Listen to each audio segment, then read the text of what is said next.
अस्सलामुअलैकुम, आप देख रहे हैं BBC उर्दू न्यूज़ टीवी और मैं हूं आपके साथ सुंबल ज़िया।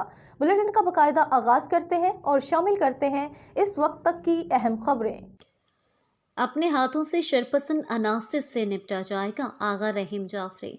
तहफ़्फ़ुज़ अज़ादारी कौंसिल पाकिस्तान के बानी और चेयरमैन ने तहफ़्फ़ुज़ अज़ादारी कौंसिल पाकिस्तान की मरकज़ी काबीना से खिताब करते हुए दो टोक अल्फाज में शरपसंद अनासिर को खबरदार करते हुए कहा है, शरपसंद अनासिर के खिलाफ कार्रवाई का आगाज़ हो गया है।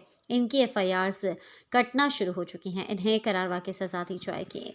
इसी सिलसिले में जनाब आगा रहीम जाफरी ने DIG एस्ट और SSP कोरंगी समेत दीगर आला हुकाम से मुलाकातें की, जिसमें शरपसंद अनासिर के खिलाफ कार्रवाई की हिकमत अमली से मुतालिक तबादला ख्याल किया।